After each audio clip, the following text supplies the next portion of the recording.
I'm here with Blair Walsingham, and first off, Blair, just tell us a little bit about yourself.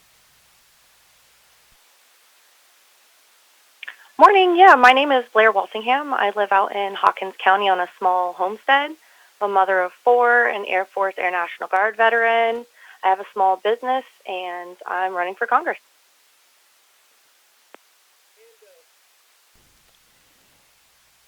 And why have you decided to run for election? It's actually a great question, and I get asked this every day. And the answer sometimes changes, but really it's all comes down to what I see out in my communities, that poverty is just crippling communities, families, and individuals all across Tennessee and even across the nation.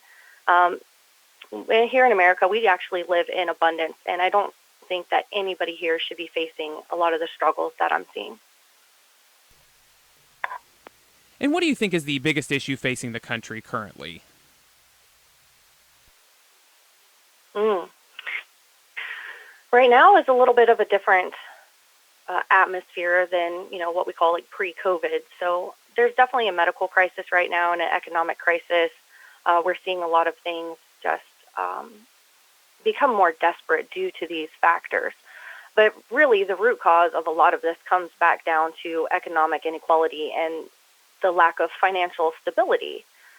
So this is what I think is the most important thing to address, is making sure that people are not only financially secure, but also healthy. So this is a twofold question that affects everybody. And now narrowing it down a little bit, what do you think is the biggest issue facing Tennessee? Yeah, that's a really great question too. Tennessee is so rural.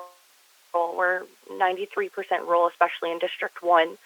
So while we do have some more urban city challenges, a lot of it comes back to our farmers and our land and how spread out we are and funding. So our education systems are suffering, our families are suffering.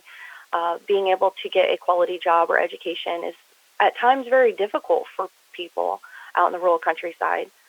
We have to make it so that we're supporting one another and get back to this unification of our communities. It's not just about one particular item or another. It's all of these things put together, and we can address this. We can do this together. Now, if you are elected, what are your plans? Thanks, Reid. That's a really good question too. So my platform is fairly heavy. I have a lot of different policy on there.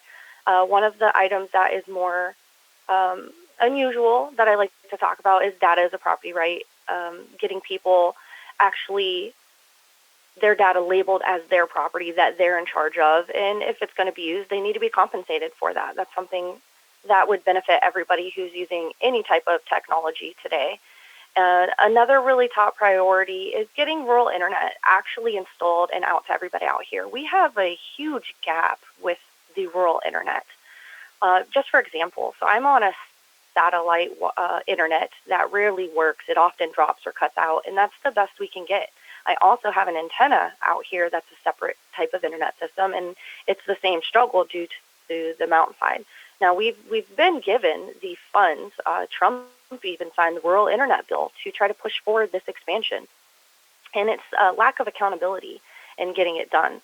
So we need to get out here, and it's not just for people like watching Netflix or playing their games. We need to have access to telemedicine, just like the rest of the world has access to it.